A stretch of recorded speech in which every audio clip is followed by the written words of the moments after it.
प्यारे पिता तेरा धन्यवाद करते हैं प्रभु। काफ़ी लंबे समय के बाद प्रभु ब्रदर राजपाल के घर आने के लिए आपने कृपा दिया। पिता गीत गा के तेरे नाम को महिमा दी। थोड़ी देर तेरा जीवता वचन हम सीखने जा रहे हैं प्रभु। तेरा जीवता वचन समझ में आने के लिए एक ही ज्ञान बुद्धि समझ आप खोल दो। पवित्र आत्मा आप ही हमें सिखाएं।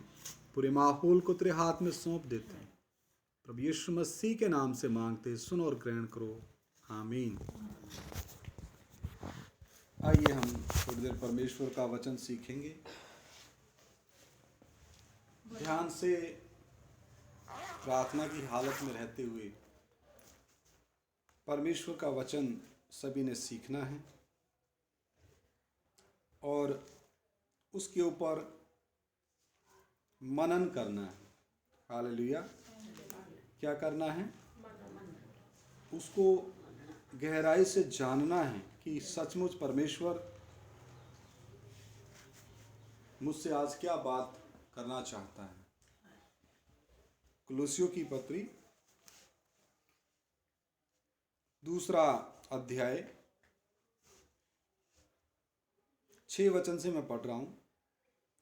अतः जैसे तुमने मसीह यीशु को प्रभु करके ग्रहण कर लिया है, प्रभु यीशु मसीह को प्रभु करके क्या कर लिया? ग्रहण तो कर लिया है, आगे वैसे ही उसमें चलते रहो। ग्रहण कर लिया, लेकिन आगे दूसरी चीज क्या? चलना भी है। वहीं नहीं बैठे रहना।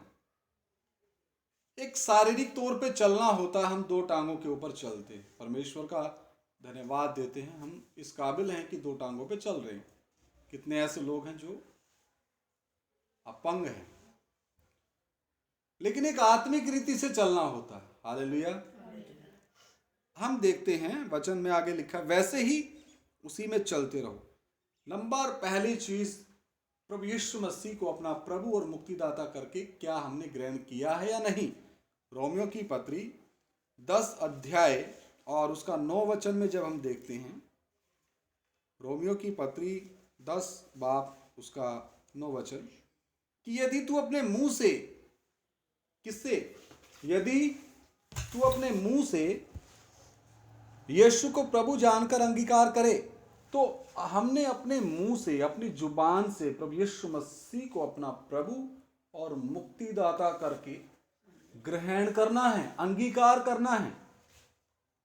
आगे लिखा है, और अपने मन से विश्वास करे कि परमेश्वर ने उसे मरे हुओं में से जिलाया, तो तू निश्चय उद्धार पाएगा। यहां पर परमेश्वर प्रभु यीशु मसीह को जिला रहा है। यहां पर अन्य जातियां सवाल खड़ा करती हैं, फिर परमेश्वर कोई और है, प्रभु यीशु मसीह कोई और है। नहीं, परमेश्वर ने अपने आप को 3 व्यक्तित्व में प्रकट करके दिया, पिता, पुत्र और पवित्र आत्मा। यूहन्ना रचित सुसमाचार 1 अध्याय 1 आयत क्या कहती है? आदि में वचन था, वचन परमेश्वर के साथ था, वचन ही परमेश्वर था। और यूहन्ना रचित सुसमाचार 1 अध्याय 14 आयत क्या कहती है? वचन देहधारी हुआ। यशाया नबी 7 बाप उसका 14 वचन में जो नबूवत हुई थी, भविष्यवाणी हुई थी, एक कुंवारी गर्भवती होगी, परमेश्वर आप तुम्हें चिन्ह देगा, देखो एक कुंवारी गर्भवती होगी, पुत्र जनेगी, उसका नाम इम्मानुएल रखा जाएगा।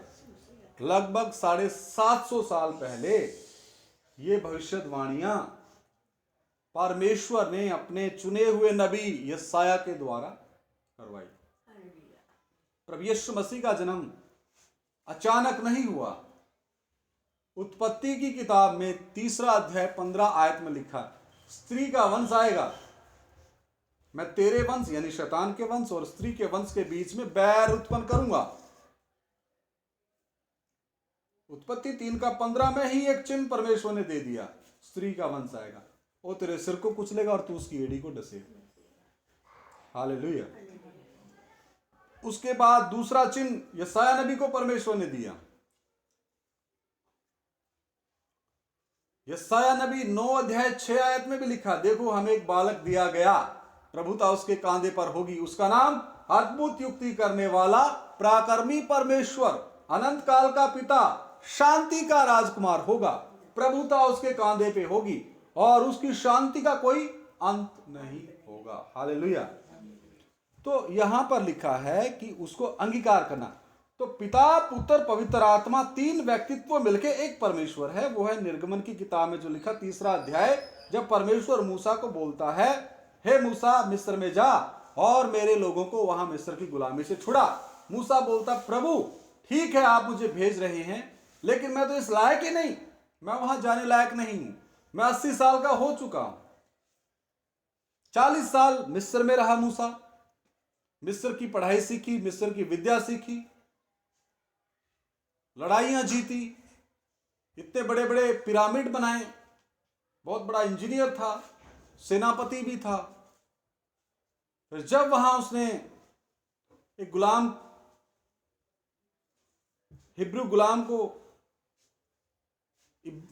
गुलाम को जब सताते हुए देखा, वहां पर उसने खून किया, वहां से उसको भागना पड़ा। भाग करके वो मिदान देश में आया।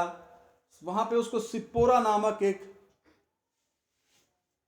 क्या मिली, लड़की मिली। उसके पिता का नाम यत्रो था। लगभग 40 साल फिर मूसा ने यत्रो की भेड़ों को चराया। वहीं रहते रहते उसका विवाह सिप्पोरा से हो गया। वहां पर वो उस पर्वत के ऊपर झाड़ी में आग लगे हुए देखता था, तो सिप्पोरा उसको बताती थी कि यहां परमेश्वर की उपस्थिति आती है। आग तो है लेकिन झाड़ी के पत्ते नहीं जलते। उस समय परमेश्वर को देखने की इच्छा रखने वाला मूसा, जब वो 80 साल का हुआ और जब परमेश्वर ने उसको अपने पास बुलाया कि हे मूसा अब तू जाने लायक है, जब मूसा की खुदी सारी खत्म होगी, जब मूसा का हाथ कांपने लग गया, उम्र 80 साल होगी, मिस्र की सारी पढ़ाई गायब होगी, 40 साल अपने ससुर की भेड़ चराते चराते वो थक गया। फिर परमेश्वर ने उसको अपने पास बुला, अब तू जाने लायक है। ठीक इसी रीति से जब तक हम पूरे खाली नहीं हो जाते, जब तक हम अपनी बुद्धि, अपना कुछ भी जो भी अपना, चाहे हमारा घर बार, नौकरी, पैसा, तंदुरुस्ती, खूबसूरती, किसी भी चीज का जो घमंड को हम खाली नहीं करते, जब तक हम स्वयं को खाली नहीं करते, एक खाली बर्तन के मानिंद परमेश्वर के चरणों में सुपुर्द नहीं करते, सौंपते नहीं, तब तक परमेश्वर इस्तेमाल नहीं करेगा। तो मूसा को बोल रहा है तू जा। बोला मैं अब जाने लायक नहीं हूं, मैं तो बोलने में भी अनाड़ी हूं, मुझे बोलना भी नहीं आता। परमेश्वर वहां गुस्सा हुआ। परमेश्वर ने बोला ठीक है तुझे बोलना नहीं आता, तेरा भाई हारून तेरे साथ जाएगा। हालेलुया, जाना तो पड़ेगा और मैं तुझे फिरौन के ऊपर परमेश्वर ठहराता। बोला मैं उनको क्या नाम बोलूंगा? उनको बोलना मैं अब्राहम, इसहाक और याकूब का परमेश्वर हूं। मैं जो हूं सो हूं, मेरा नाम मैं हूं।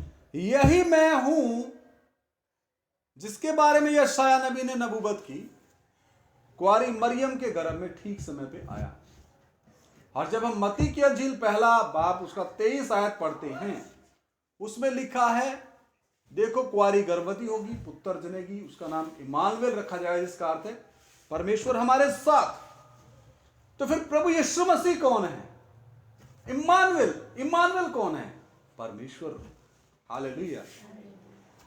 तो फिर यहां पे प्रभु यीशु मसीह के बारे में जब रोमियो की पत्री में लिखा है 10 अध्याय 9 वचन कि यदि तू अपने मुंह से यीशु को प्रभु जानकर अंगीकार करे और अपने मन से विश्वास करे कि परमेश्वर ने उसे मरे हुओं में से जिलाया, तो तू निश्चय उद्धार पाएगा। यहां परमेश्वर को मरे हुओं में से जिला रहा है,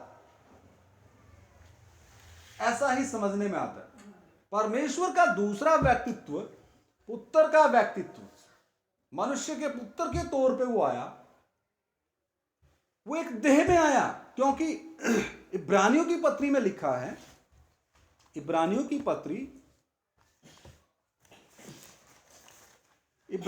पत्री 10 अध्याय उसका 5 वचन, इसी कारण वह जगत में आते समय कहता है, कौन? परमेश्वर। कहां आते समय? जगत में आते समय कहता है, बलिदान और भेंट तूने ना चाही, पर मेरे लिए एक देह तैयार की। क्या तैयार की? एक देह तैयार की। आदम ने किस में रह के पाप किया? देह में रह के आदम ने पाप किया। तो आदम वंशियों के पापों और श्रापों को उठाना है। आदम वंशियों के स्थान पे एक मनुष्य ने मरना है। एक मनुष्य ने अपने प्राण को दोष बलि करना है। एक मनुष्य ने सारे आदम वंशियों के पापों को उठाना है, उनके श्रापों को उठाना है और उनकी सजा को भुगतना है। तो उस देह में कुछ खूबियां होनी चाहिए। पहली चीज, वो कुंवारी से जन्मा हो। क्यों? जब आदम और हव्वा ने पाप कर दिया तो सब पापी। दूसरी खूबी, वो निर्दोष हो। तीसरी खूबी, वो निष्कलंक हो। चौथी खूबी, वो निष्पाप हो। पांचवी खूबी, वो पवित्र हो। और ये पांचों खूबियां तो सिर्फ परमेश्वर में ही। इसलिए यूहन्ना रचित सुसमाचार पहला अध्याय उसकी पहली आयत में लिखा है, आदि में वचन था, वचन परमेश्वर के साथ था और वचन ही परमेश्वर था। 14 आयत उसको स्पष्ट करती, वचन देहधारी हुआ। तो जब वचन देहधारी हुआ तो परमेश्वर देहधारी हुआ। परमेश्वर देह में होके आया। परमेश्वर ने देह धारण की है। और ये बात शैतान को अच्छी नहीं लगती। शैतान इस उपदेश को प्रचार करने नहीं देता कि मसीह शरीर में होके आया। हालेलुया। और यही यहूदियों का भ्रम है। यहूदियों के मनों को भ्रमा के रखा है शैतान ने।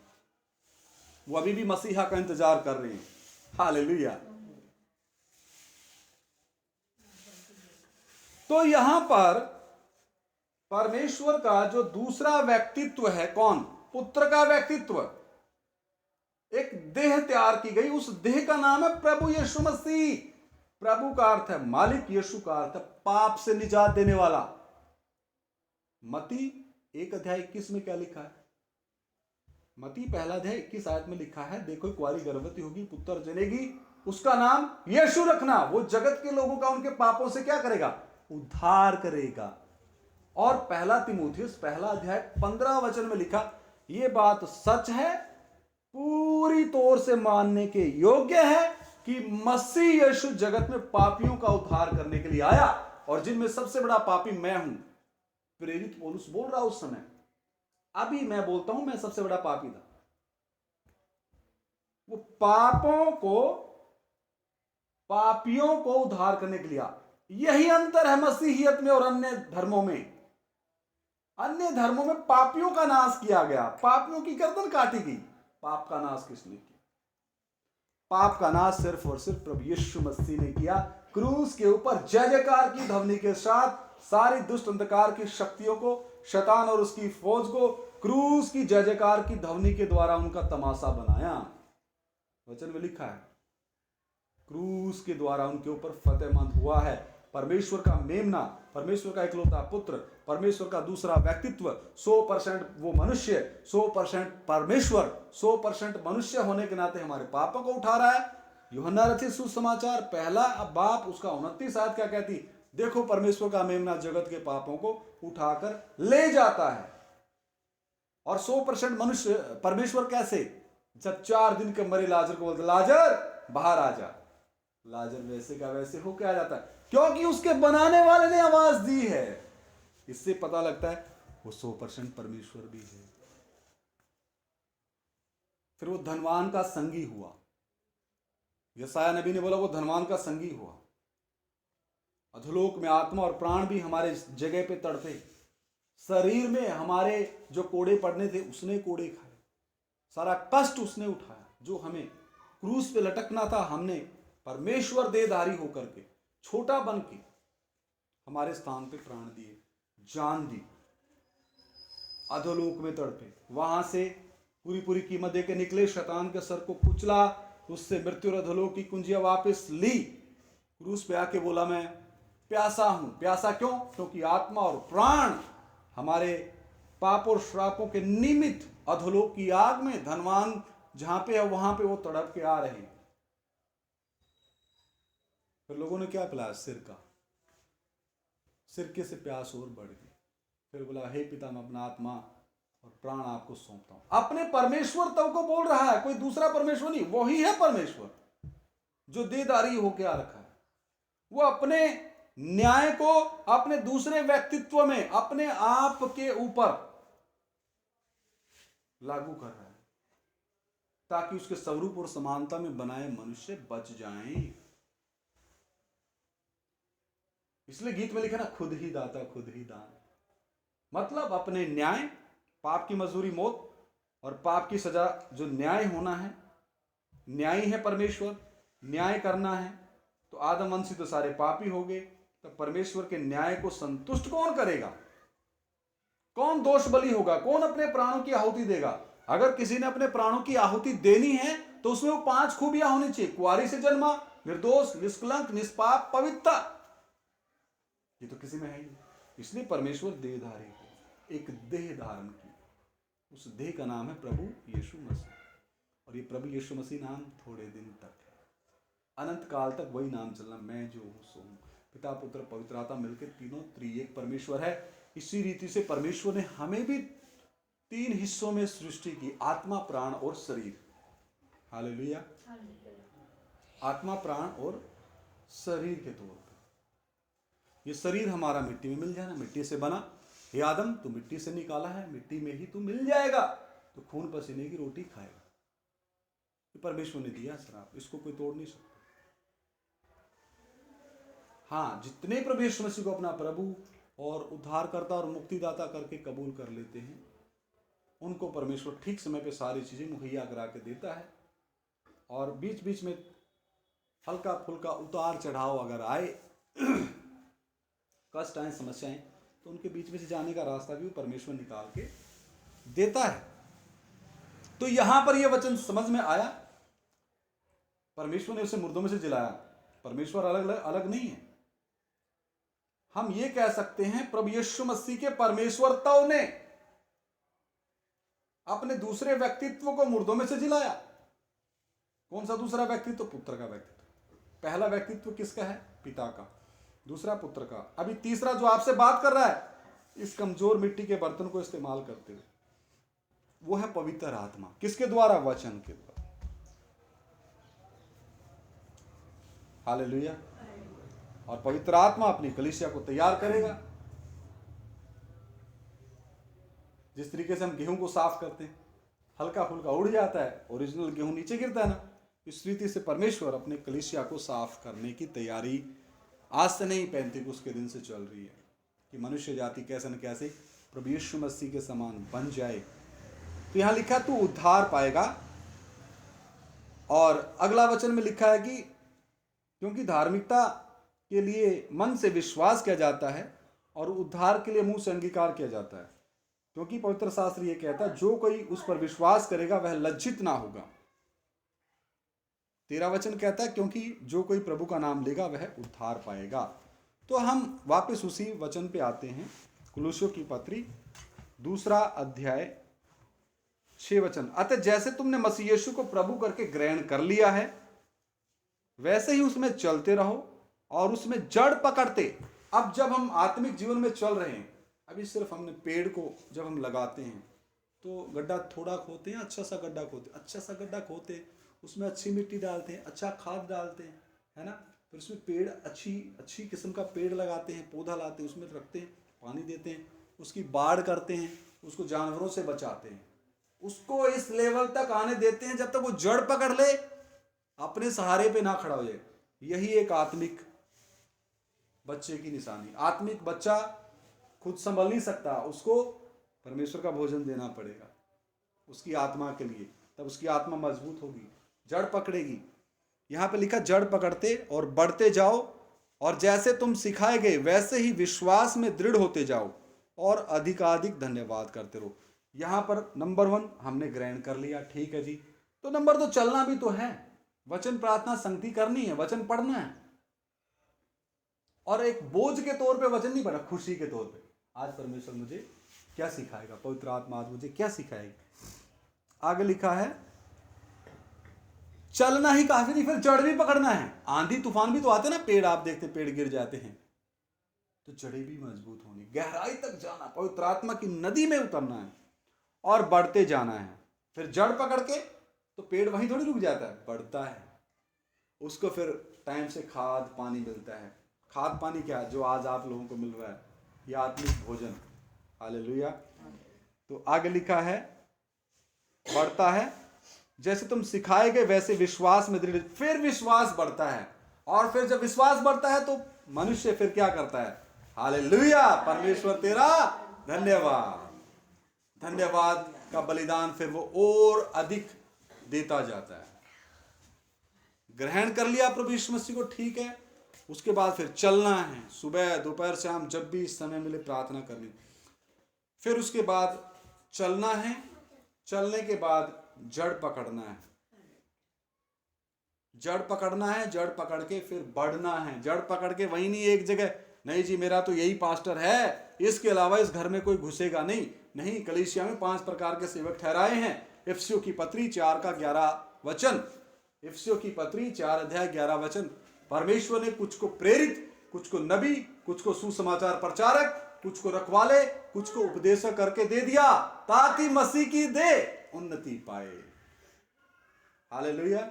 और आगे वचन में लिखा, जब तक हम सबके सब, कितने सबके सब परमेश्वर के पुत्र के पहचान में एक ना हो जाएं, जब तक हम सबके सब विश्वास में, प्रेम में और परमेश्वर के पुत्र की पहचान में एक ना हो जाएं और मसीह के ढील डोल तक बढ़ ना जाएं। मसीह के समान बनना ही तो लक्ष्य था क्रूस पे, परमेश्वर के पुत्र का जान देना। ये मनुष्य जाति जो अपने असली घर से बिछड़ गई है, ये वापिस आ जाए, वापिस मुड़े, तौबा करे, मन फिराए और मेरे पीछे चले, और मेरे ढील डोल में अंश अंश करके, थोड़ा थोड़ा करके दिन प्रतिदिन बदलती जाए, और जब तक इस पृथ्वी पे आखिरी सांस लेने का समय, तब तक ये मेरे स्वरूप और समानता में, मेरे ढील डोल में पूरा बन जाए। एक ऐसा मनुष्य या भाई या बहन या बेटी बन जाए जो अनंत काल तक मेरे साथ राज्य कर सके। हालेलुया। असली दौड़ तो हमारी शुरू होनी है इस जीवन के पश्चात, अनंत काल तक की। इस जीवन की तो एक लिमिट है। जबूर लिखने वाला क्या कहता, 90 अध्याय 12 वचन में, तेरी आयु के वरेस 70 होंगे। कितने होंगे? अगर 7 हुए, पंजाबी में लिखा ना, तो 80। अच्छा खाना पीना हो, एक्सरसाइज हो, रनिंग हो, जिम हो, और बच्चे जो है ना अच्छे काबिल हो, टाइम पे खाना पीना है, घुमाना है, कपड़े, मतलब एक खुशी का माहौल या दुखी का माहौल ना हो, तो और 10 साल एक्स्ट्रा जी लेगा। उसके पश्चात फिर, शुरुआत में ऐसा नहीं था, हजारों साल उम्र होती थी, फिर परमेश्वर ने 120 वर्ष कर दी उत्पत्ति में, और जबूर में फिर 70 वर्ष कर दी, 70 या 80। तो यही समय दिया गया है, इसी समय में। और उसमें आधी उम्र तो अगर हम उसकी कैलकुलेशन करें 70 की, तो 70 में से 35 साल तो रात ही है ना? रात 24 घंटे का दिन रात है, तो 12 घंटे तो निकाल ही दो, तो माइनस करेंगे तो 35 साल तो नींद में बिता दी, रात का समय। बचपन अलग, बचपन के बाद फिर जवानी तक पढ़ाई लिखाई का समय अलग, फिर नौकरी की चिंता, फिर नौकरी लगा, ठीक है, इसकी शादी की चिंता, फिर शादी होगी, बच्चे नहीं हो रहे, क्या करें, टेंशन है, फिर उसकी चिंता, फिर बच्चे हो गए, उनका पालन पोषण, फिर उनकी चिंता। फिर परमेश्वर के लिए समय कब दिया? 35 साल तो सो के बिताएंगे, और 25 साल तक नौकरी, 26 साल तक नौकरी प्राप्त करने में लगा लिए। 35 और 25 कितने हो गए? 60। बचे 10 साल, क्या करोगे 10 साल में? और 10 साल का भी क्या गारंटी, जब यहां All Saints Convent School Ajnala में 5वीं क्लास के लड़के को हार्ट अटैक हो गया, यहां अजनाला में, क्या गारंटी है इन सांसों की? तो सबसे अधिक इस परिवार ने बाकियों की रीस नहीं करनी। ये उपदेश, ये वचन जो आपके बीच में आज पवित्र आत्मा ने खोला है, इसके ऊपर मनन करना है। वचन रिकॉर्ड हो रहा है, यूट्यूब पे चढ़ाया जाएगा, वापस भी आपको मोबाइल में मिल जाएगा। इसको फिर से सुनना है, और अधिक पवित्र आत्मा आपके ऊपर गहराई से प्रकाशन करेगा। हालेलुया। ये परिवार आम सूफिया के लोगों की तरह अब आज से नहीं जीना चाहिए। ये परिवार वचन प्रार्थना संगति में जिसने तोबा नहीं किया वो तोबा करे, जिसने मन नहीं फिराया वो मन फिराए, जिसने पापों का प्रायश्चित नहीं किया वो पापों का प्रायश्चित करे और परमेश्वर से मांगे। और ठीक समय पे एक परमेश्वर समय देगा, वो अपने पापों से तोबा करेगा, अंगीकार करेगा। ठीक समय पे परमेश्वर समय देगा तो उसको पिता पुत्र पवित्र आत्मा के नाम में बपतिस्मा भी दिया जाएगा। वो भी समय आएगा, लेकिन मन तो बनाना है। उस भाई ने या बहन ने या बुजुर्ग माता ने, जो भी है इस परिवार के सदस्यों में या रिश्तेदारों में, जहां भी जो भी बचा है, प्रभु यीशु मसीह को अपना प्रभु और मुक्तिदाता करके अभी तक ग्रहण नहीं किया है, उन तक भी ये संदेश जब आपको मिलेगा पहुंचाएं। कितना महत्वपूर्ण है, कितना जरूरी है प्रभु यीशु मसीह को जल्द से जल्द अपना प्रभु और मुक्तिदाता करके ग्रहण करना। कितनों ने रातों रात प्रभु यीशु मसीह को अपना प्रभु और मुक्तिदाता ग्रहण किया है। वो जेलर ने किया है, जब प्रेरित पौलुस और सिलास जेल में थे, आधी रात को वो गीत गा रहे थे, परमेश्वर ने तूफान भेजा, परमेश्वर ने अपना स्वर्गदूत भेजा और वो जेल टूट गई। वो सुसाइड करने चला जेलर, हाय कैदी तो भाग गए, मैं क्या करूं। बोला आप अपने आप को हानि ना करें, हम यही हैं। वो जेलर इतना डर गया, उनको अपने घर लेके गया। बोला उद्धार पाने के लिए हम क्या करें, प्रभु यीशु मसीह को अपना प्रभु और मुक्तिदाता करके ग्रहण कर, तू और तेरा घराना बचाया जाएगा। पूरे परिवार ने उसी रात प्रभु यीशु मसीह को अपना प्रभु और मुक्तिदाता करके ग्रहण किया और पिता और पुत्र पवित्र आत्मा के नाम में बपतिस्मा भी लिया। उन्होंने देर नहीं लगाई, क्योंकि हमें नहीं पता गुप्त आगमन कब होगी। प्रभु यीशु मसीह ने कहा मैं चोर की नाई आ रहा हूं,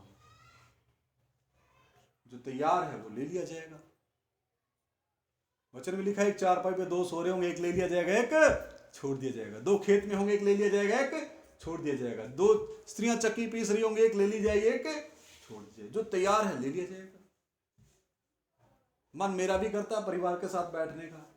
13 दिन की छुट्टी आया हूं, मेरे ही बच्चे 3 बेटियां हैं, लेकिन मैं तो सुबह से निकला हूं परमेश्वर के राज्य और उसके धर्म की खोज में, लोगों को यह असली वचन बांटने में, उनकी उन्नति करने में। और ये सबसे बड़ी मेरी कमाई। परमेश्वर कहता है इस पृथ्वी पे धन इकट्ठा मत करो, यहां पे काई लगती है, कीड़े बिगाड़ देते हैं, बैंक में घोटाले हो जाते हैं। एक डिजिट अलग भर दी, पैसे कहीं के कहीं, फिर एप्लीकेशन देते थक जाओगे, बैंक में वापस नहीं आते। नोटबंदी हुई, कितने पैसे की बेअदबी हुई। इसलिए याकूब की पत्री, हे बोला धनवानों को चेतावनी दो, तुम लोगों ने अंतिम समय में धन कमाया है। याकूब की पत्री में लिखा, हे धनवानों तुम लोगों ने अंतिम समय में क्या कमाया। इसलिए मत्ती के अंजील में लिखा है स्वर्ग में धन जमा करो। हालेलुया।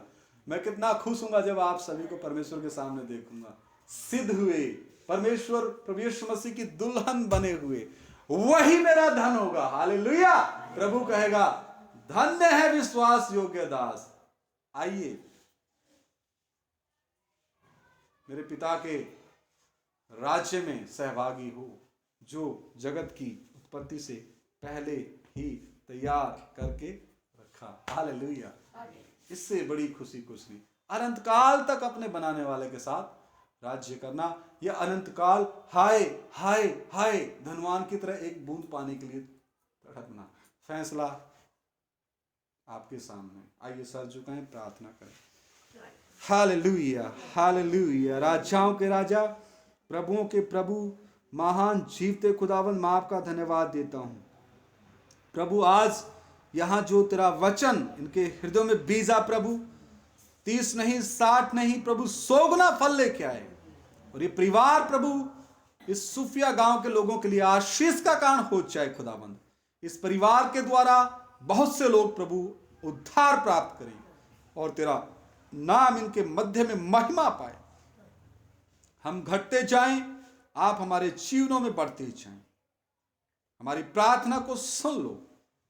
ये वचन शैतान इनके मनों से, हृदयों से चुरा ना सके। कृपा दो, फजल दो।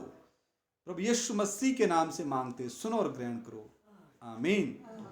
सभी को जय मसीह की। हालेलुया।